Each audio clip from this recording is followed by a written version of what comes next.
The alarm bells rang through every ship in the Galactic Confederation fleet. Admiral HFY pressed his 4 hands against the command console as another vessel exploded in the distance. The bright flash lit up the bridge for a moment before fading into the cold darkness of space. "How many ships have we lost?" he asked his communications officer. 37 in the last hour, sir. The void swarm is pushing through our defensive line." HFY felt his heart sink. The Confederation had ruled the galaxy for over 2,000 years. Their ships were fast and efficient. Their weapons were precise and clean. Their crews were well-educated and calm under pressure. But none of that seemed to matter against the void swarm. The enemy ships looked like dark crystals floating through space. They moved in perfect formation, never breaking ranks, never retreating. When Confederation ships fired their energy weapons, the swarm vessels absorbed the blasts and kept coming. When the aliens tried to ram them, the crystal ships simply reformed around the impact and continued their attack.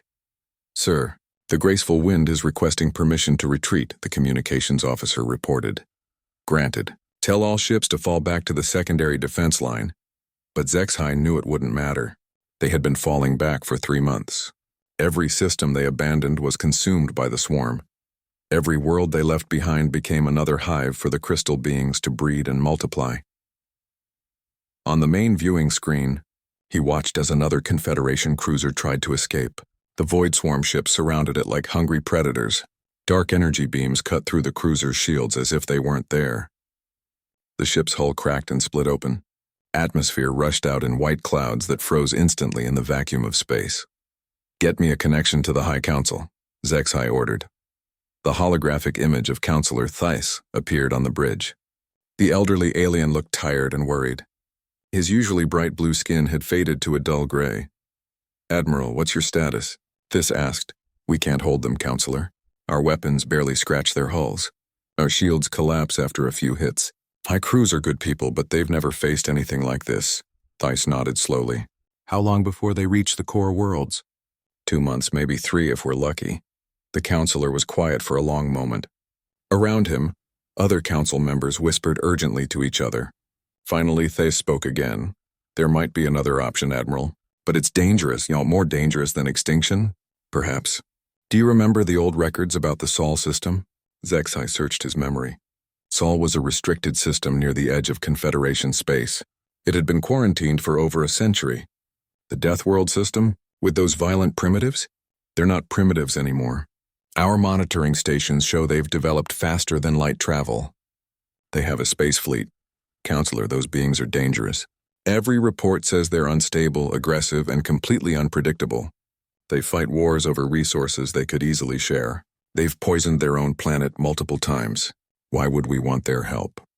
Theiss looked directly at him. "Because everything we've tried has failed. Our civilized approach to warfare isn't working against the swarm. Maybe we need someone less civilized." The connection ended, leaving HFY alone with his thoughts. Around him, the bridge crew continued their work, but he could see the fear in their movements. They all knew they were losing. 2 days later, the message was sent. It took the council 12 hours to write it, trying to find the right words to ask for help from beings they had spent a century avoiding. To the governments of the Sol system, the message began. "We are the Galactic Confederation.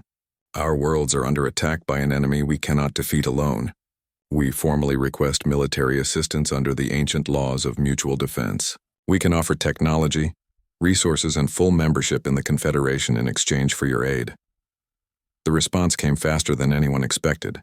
A single transmission from the 3rd planet in the Sol system. Message received and understood.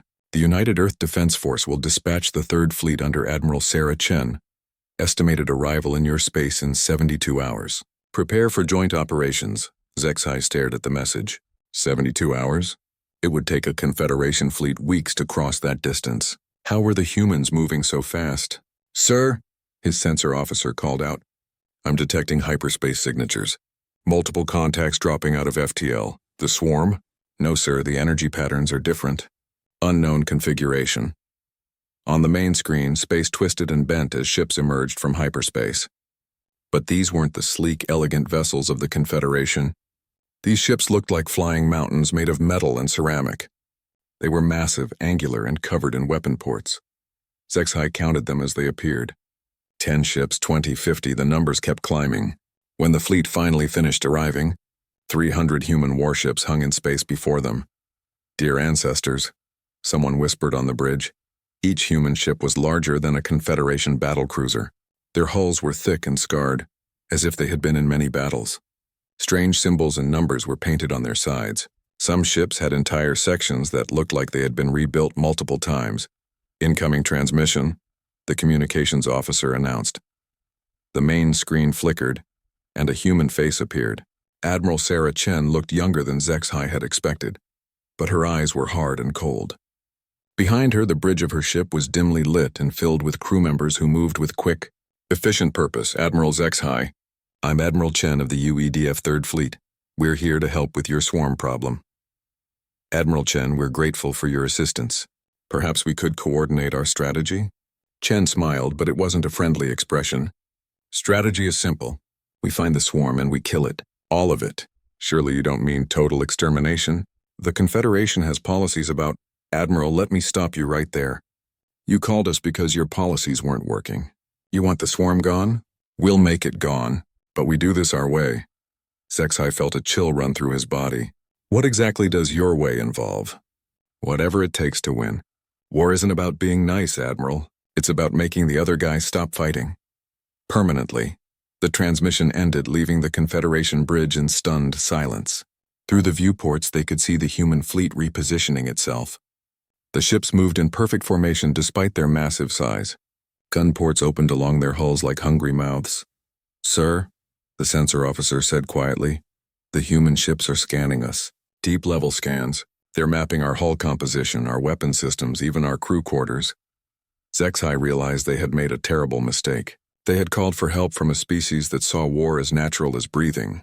Beings who had learned to fight on a world so dangerous that simply surviving was a form of combat training. Now those beings were here, in Confederation space, with 300 warships and a leader who talked about extermination as casually as discussing the weather. As the combined fleet moved toward the next swarm incursion, Zexhai wondered if they had just traded one nightmare for another.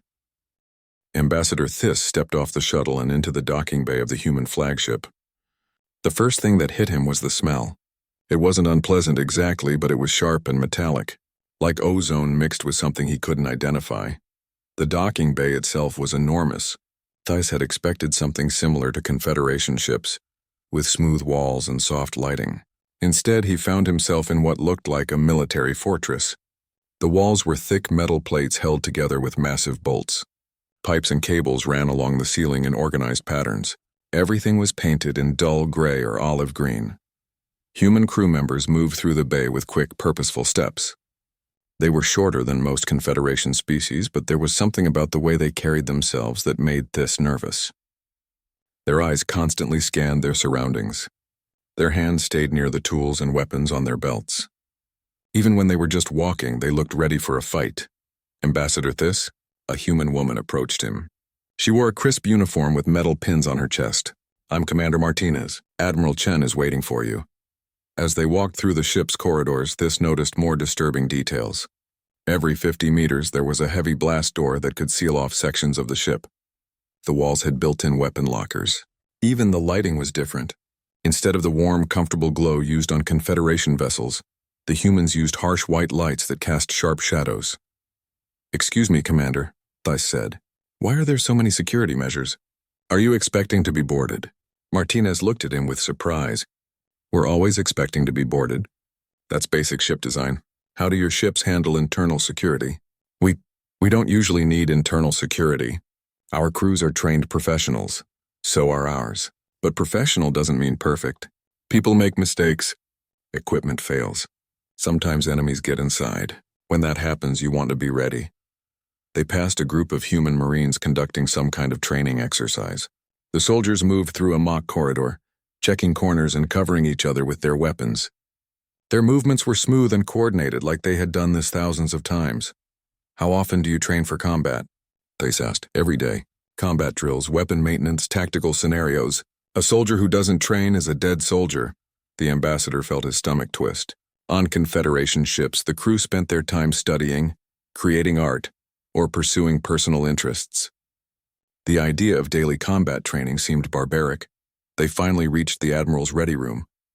The door was solid metal, at least 10 centimeters thick. Commander Martinez pressed her palm to a scanner, spoke a password, and waited for the door to slide open.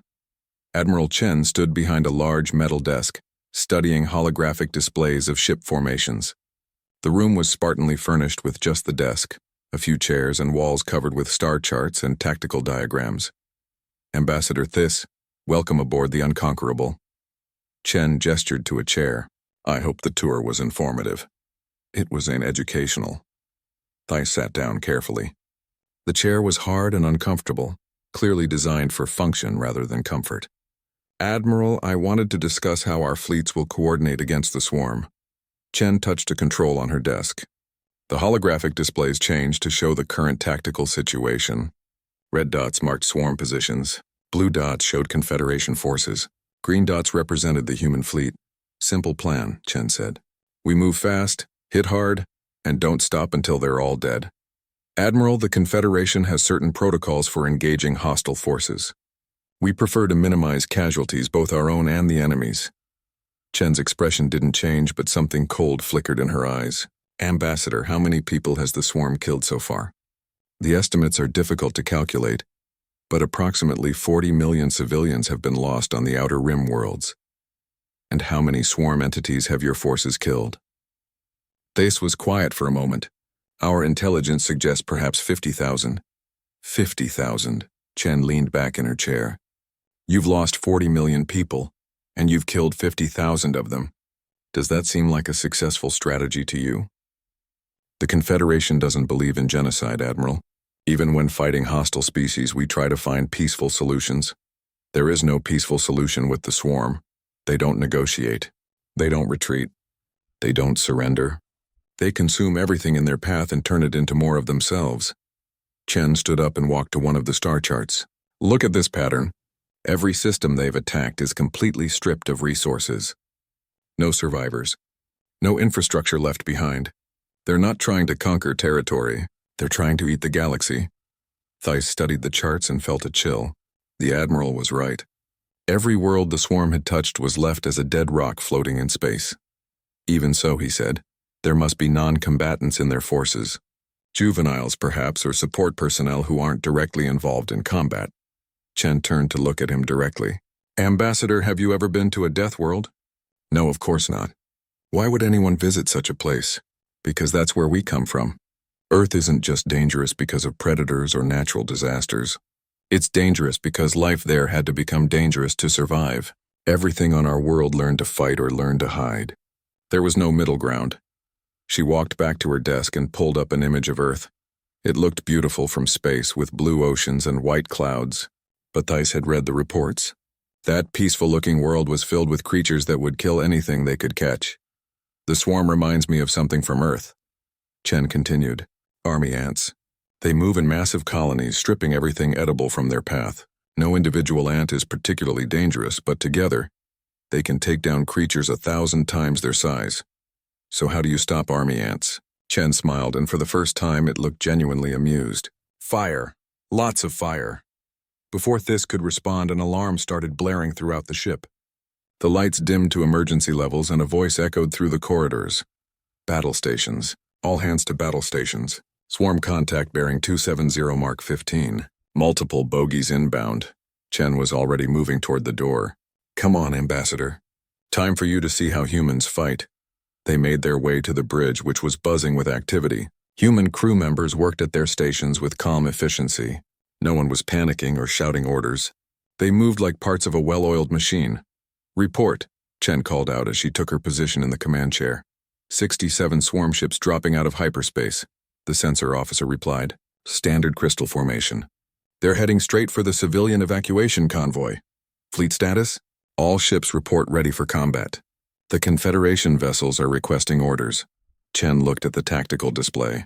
The swarm ships were moving in their typical pattern, dark crystalline vessels that seemed to absorb light.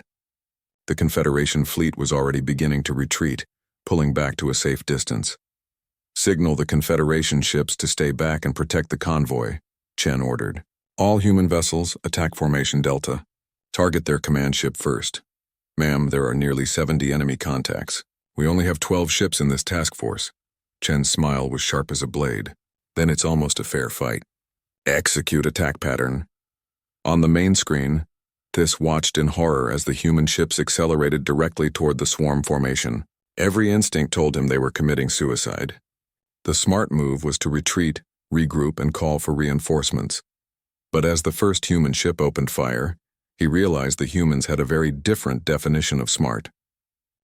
The first human ship to open fire was the destroyer Relentless.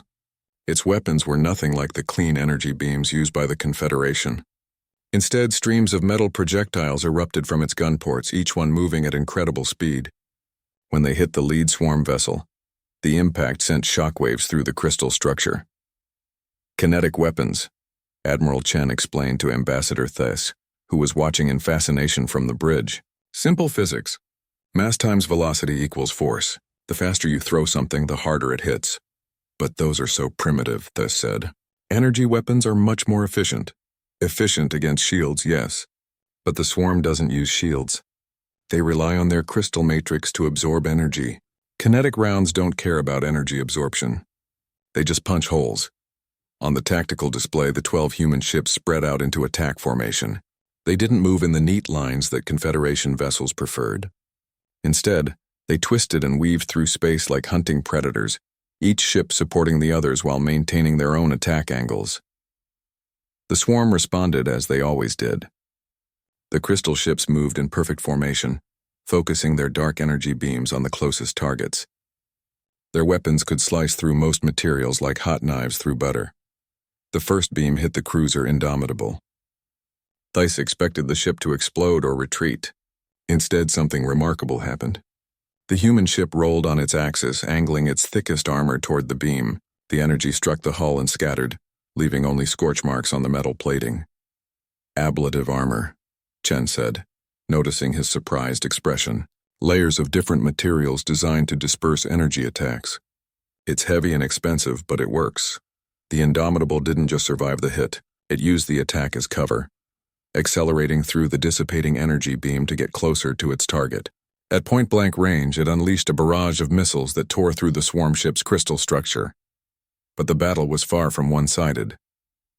The swarm had numbers on their side. For every human ship, there were 5 crystal vessels. They began surrounding the human formation, trying to overwhelm them with concentrated fire. "Sir," the tactical officer called out, "the Defiant is taking heavy damage. Hull breaches on multiple decks." Thys watched the tactical display as the destroyer Defiant found itself surrounded by 6 swarm ships. Energy beams lashed out from all directions. The ship's armor was holding, but barely. "Order the Defiant to retreat," Thys suggested. "It's outnumbered." Chen looked at him with an expression of mild amusement. "Ambassador, humans don't retreat when they're outnumbered. We get creative." On the screen, the Defiant did something that made Thys's blood run cold. Instead of trying to escape, the destroyer accelerated directly toward the largest swarm vessel. Its engines burned at maximum power, pushing the ship far beyond safe operating limits. "What are they doing?" Thys demanded. "Ramming speed," Chen said calmly. "If you can't outfight them, take them with you." The Defiant struck the swarm ship at tremendous velocity. Both vessels exploded in a brilliant flash that lit up the battlefield. The shockwave from the explosion damaged 2 more crystal ships and gave the other human vessels a chance to reposition. "They killed themselves." Thys was horrified. "That crew just committed suicide." "No," Chen corrected. "They sacrificed themselves to save the mission." There's a difference. The battle continued to rage.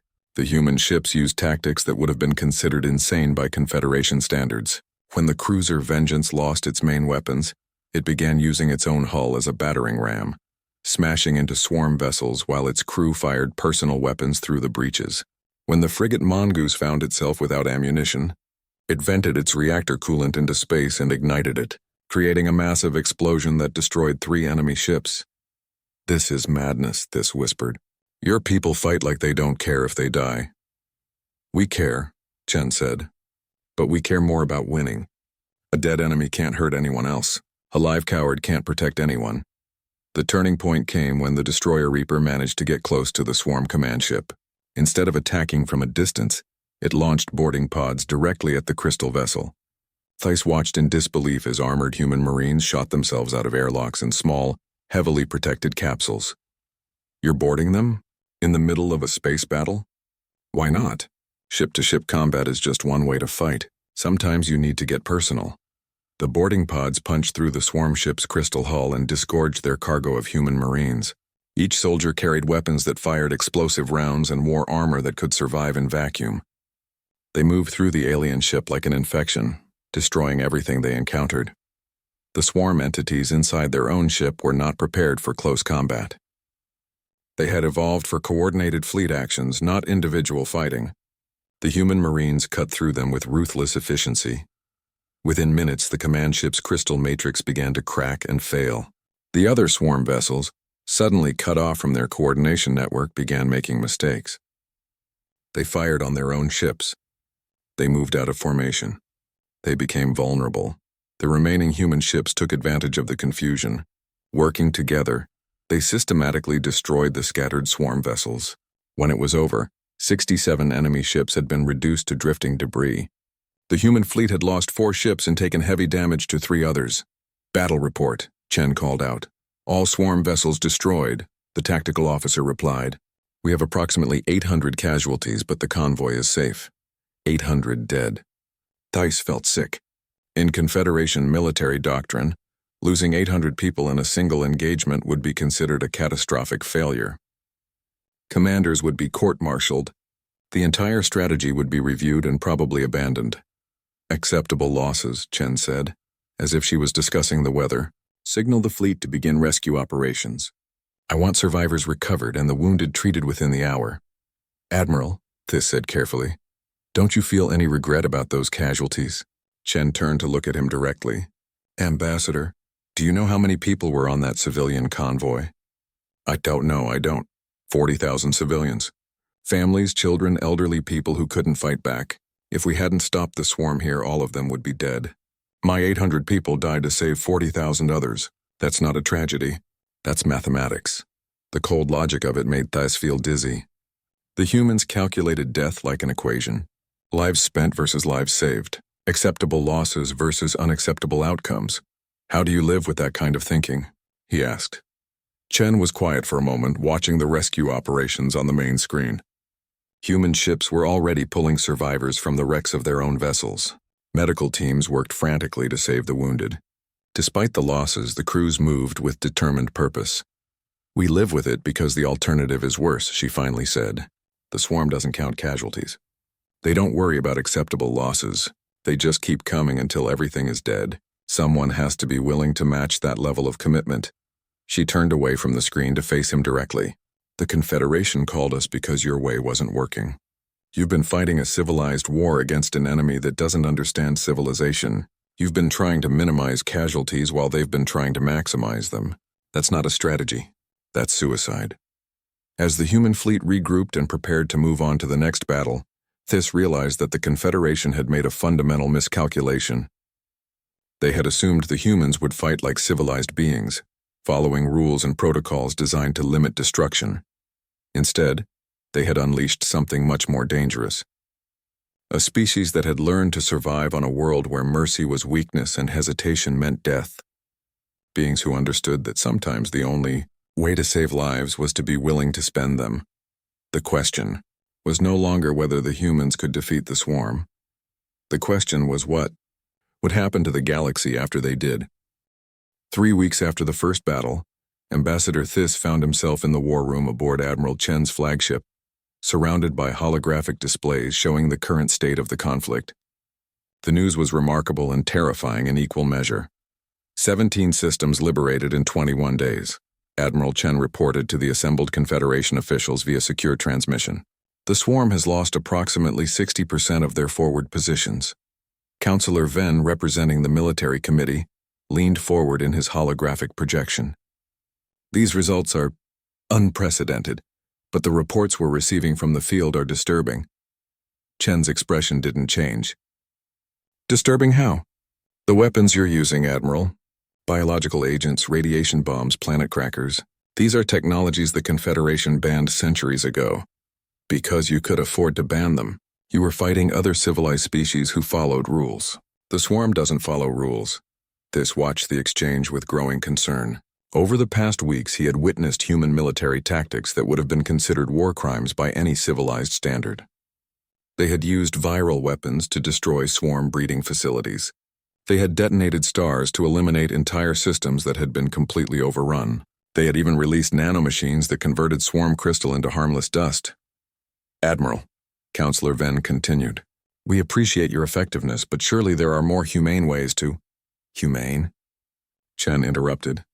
Counselor, let me show you something. The holographic display changed to show images from the liberated worlds. The first image was of a mining colony on Kepler 7. Where once there had been a thriving city of 2 million people, now there was only bare rock. The swarm had consumed everything organic, leaving behind a planet that looked like a carved stone. This is what humane gets you when you're fighting the swarm, Chen said. They don't take prisoners. They don't leave survivors. They strip entire worlds down to the bedrock and convert every atom of organic material into more of themselves. The next image showed the aftermath of a human counterattack. The swarm hive on the planet's surface had been reduced to a glass crater by a fusion bombardment. The surrounding area was contaminated with radiation that would take decades to clear. Your methods will make these worlds uninhabitable, Theiss said. Better uninhabitable than consumed, Chen replied. Dead worlds can recover given time. Worlds converted by the swarm become breeding grounds for more swarm entities. Counselor Venn looked uncomfortable. There must be some way to disable them without complete destruction. Perhaps we could capture some specimens for study? The silence in the war room was deafening. Several human officers exchanged glances that this couldn't interpret. Finally, Admiral Chen spoke. Counselor, we did try that approach in the beginning. The results were educational. She activated another display, showing a research station floating in space. This is the UEDF research vessel Curiosity. 3 weeks ago, they managed to capture a single swarm entity for study, a small one about the size of your hand. The image zoomed in to show the interior of the station. Scientists in protective suits were working around a containment unit that held what looked like a piece of living crystal. The entity was completely isolated, Chen continued. No contact with the main swarm network. Surrounded by electromagnetic fields that should have prevented any communication. We thought it was safe. The display shifted to security camera footage. This watched as the contained swarm entity suddenly began to pulse with dark energy. The containment field flickered and died. Alarms began sounding throughout the station. What happened? Counselor Venn asked. The entity didn't need to communicate with the swarm network. It started converting the station's materials directly. Carbon, silicon, trace metals. Everything it needed to reproduce. The security footage showed chaos spreading through the station. The crystal entity grew larger by the minute, consuming walls, floors, equipment, and eventually the scientists themselves. Within hours, the entire research vessel had been transformed into a swarm ship. We lost 300 researchers and crew, Chen said quietly. Good people who thought they could understand the enemy through study and patience. The recording ended with the converted station joining a nearby swarm fleet. Any evidence of its human origins was gone, replaced by the characteristic dark crystal structure of the invaders. This is why we don't take prisoners, Chen continued. This is why we use overwhelming force. This is why we make sure nothing survives, because a single swarm entity can restart their entire invasion. This felt sick. He had spent decades advocating for peaceful solutions and minimal force. Now he was watching the practical results of those ideals when applied to an enemy that couldn't be reasoned with. But surely, he said, there must be some way to communicate with them, to find out what they want. Admiral Chen pulled up another set of files. We tried that too. Linguistics teams, xenopsychology experts, even telepathic species from the Outer Rim. Every attempt at communication had the same result. The display showed transmission logs from various attempts to contact the swarm. Mathematical sequences, basic physics concepts, universal constants. All met with the same response, silence followed by attack. The swarm doesn't want anything we can give them except our deaths, Chen said. They're not a civilization in any sense we understand. They're more like a force of nature. You don't negotiate with a hurricane. You either survive it or you don't. Counselor Venn looked troubled. Even accepting that, your methods seem excessive. Destroying entire star systems. Show him the projections, Chen said to her tactical officer. New displays appeared showing mathematical models and population curves. The data was complex, but the conclusion was clear. At their current rate of reproduction, the swarm will consume the entire galaxy in approximately 80 years, the tactical officer explained. Every day we spend fighting a limited campaign is another day they have to breed and spread. Every system we leave partially cleared becomes a launching point for new attacks. Chen stood up and walked to the main display. Counselor, the Confederation has been fighting this war for 8 months.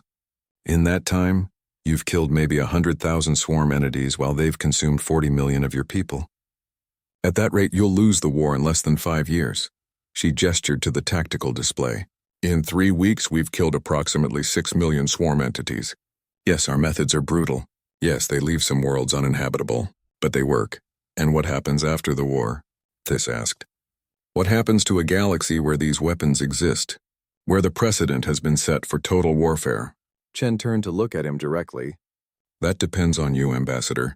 The Confederation called us because you needed someone willing to do the necessary things.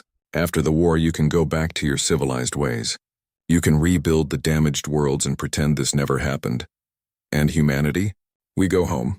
Back to our little quarantined system. Back to being the dangerous primitives you prefer to forget about.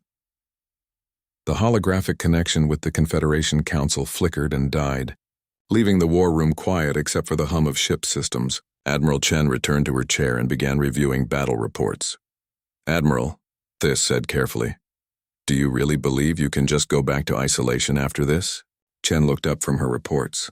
Why not? Because the galaxy has seen what you can do. There will be factions that want to use your capabilities, others that will see you as a threat that needs to be eliminated.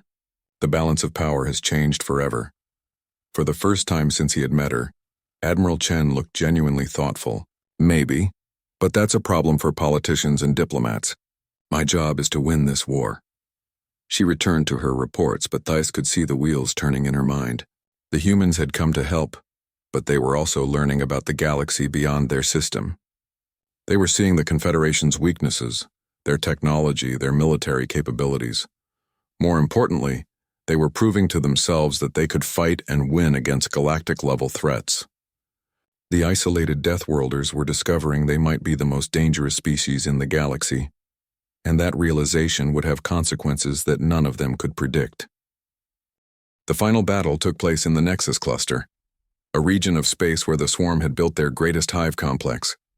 Ambassador Thais stood on the bridge of Admiral Chen's flagship, watching through the viewports as the largest fleet in galactic history prepared for the ultimate confrontation. 2,000 ships floated in the darkness. The human Third Fleet had grown as more vessels arrived from Earth, bringing new weapons and fresh crews. Alongside them were the surviving ships of the Confederation, though they had been relegated to support roles after proving inadequate for frontline combat. Final intelligence report, Admiral Chen announced to her staff. The Nexus contains approximately 10 billion swarm entities spread across 47 major hive structures. Estimated defensive fleet, 12,000 ships. The numbers were staggering. Even with their proven superiority, the human fleet was outnumbered 6-1, but Chen's expression remained calm and determined. Sir, her tactical officer said, the Confederation admirals are requesting a final strategy meeting. Tell them the strategy is simple. We go in, we kill everything that moves, and we don't stop until it's over. Thais cleared his throat. Admiral, before we begin, I need to ask you something. The Nexus contains more than just combat units. Our scans show breeding chambers, nursery areas, and what appear to be non-combatant entities. Chen turned to look at him. Your point? Are you really planning to destroy everything? Even the juveniles and support personnel? Ambassador, we've been through this before. The Swarm doesn't have non-combatants. Every entity is part of their collective consciousness. Every entity can become a weapon or a breeding unit given the right circumstances. But some of those entities might be children. Chen was quiet for a long moment. When she spoke, her voice was softer than usual. Do you think we want to do this? Do you think any of us enjoys the idea of killing everything in that cluster?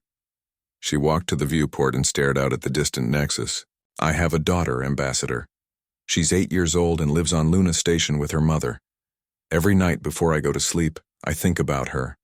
I think about the kind of galaxy she's going to grow up in. Thais remained silent, sensing that Chen needed to say this.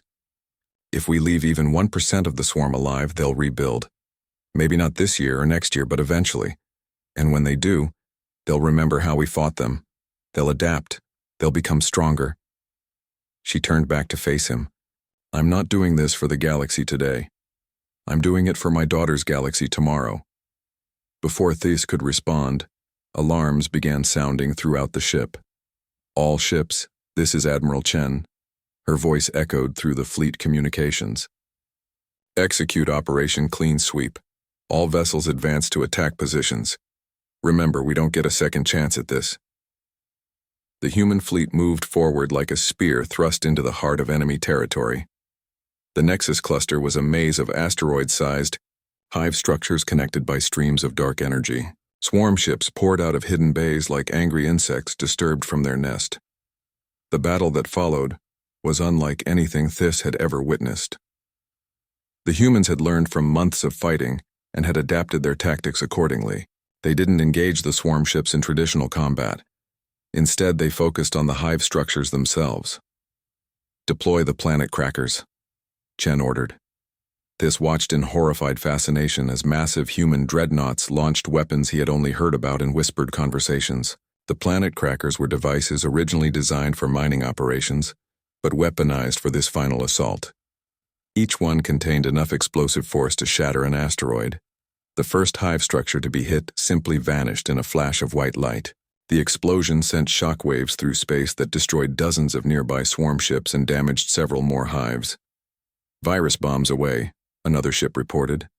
The humans had developed biological weapons specifically designed to attack the swarm's crystal matrix.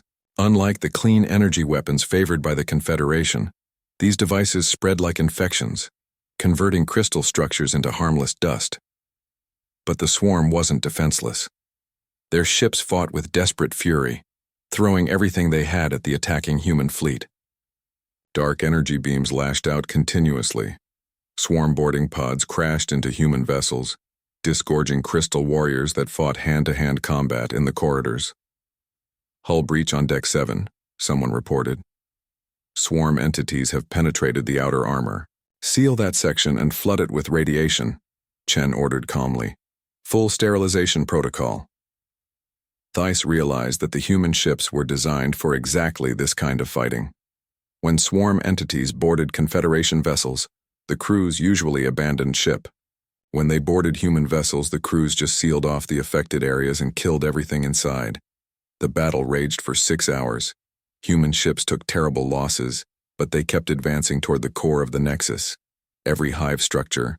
They destroyed eliminated billions of swarm entities, but the cost in human lives was enormous. Sir, we've lost the Devastator and the Retribution, the tactical officer reported. The Indomitable is requesting permission to ram the primary hive.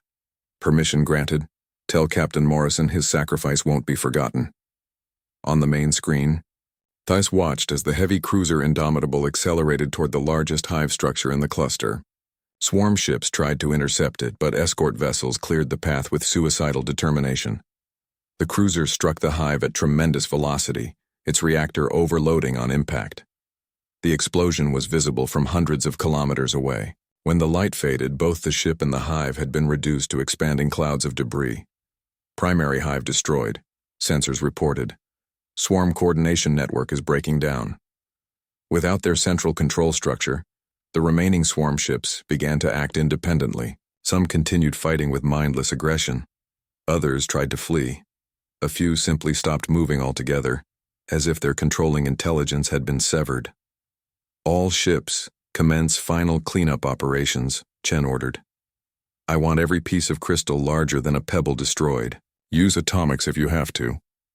The final phase of the battle was more like pest control than warfare. Human ships methodically hunted down every remaining swarm entity in the cluster. They used everything from nuclear weapons to simple kinetic rounds, ensuring that nothing survived. When it was over, the Nexus cluster was nothing but empty space filled with glowing debris. 10 billion swarm entities had been eliminated in a single day. The cost was 800 human ships and nearly 200,000 casualties. Fleet status report, Chen requested. All remaining swarm concentrations have been eliminated galaxy-wide, her intelligence officer announced. Scattered entities may still exist, but they're cut off from any coordination network. The threat is neutralized. Silence filled the bridge. After months of constant warfare, it was hard to believe the fighting was actually over.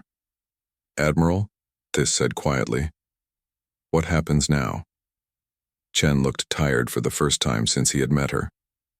"Now we go home. The Confederation can rebuild. You can return to your peaceful, civilized ways. And humanity? We go back to our little corner of the galaxy, back to being the dangerous species everyone prefers to forget about."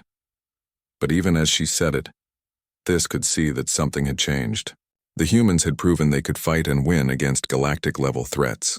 They had shown that their brutal methods were sometimes the only effective solution. The isolated Deathworlders had discovered they might be the most powerful military force in the galaxy. 3 days later, the human fleet began its departure from Confederation space. Admiral Chen met with This one final time in her ready room. "The Confederation Council has voted to offer humanity full membership," This said. "Access to all our trade networks, technology exchanges, cultural programs." Chen smiled, but it wasn't a happy expression. "That's very generous. What's the real offer?" "I'm not sure I understand. Ambassador, the Confederation didn't invite us to join when we were trapped in our own system. You didn't offer friendship when you thought we were primitive savages. Now, after we've proven we can destroy entire fleets, suddenly we're welcome." Thijs felt his face flush. "The situation has changed." "Yes, it has. You've realized that keeping us isolated isn't protecting you from us. It's protecting us from you." Chen stood up and walked to the viewport. "How long do you think it would be before some Confederation faction decided we were too dangerous to exist? How long before someone decided to solve the human problem permanently?" The question hung in the air like a threat. "We prefer our isolation, Ambassador. We like knowing exactly who our enemies are." As the human fleet departed, This realized that the galaxy had indeed changed forever. The Confederation had called for help from the Deathworlders and received exactly what they asked for, a force capable of total victory against an impossible enemy. But they had also awakened something that had been safely contained for over a century. Humanity now knew they were the apex predators of the galaxy. They knew their quarantine had been as much about protecting others from them as protecting them from others. And they had decided they preferred it that way.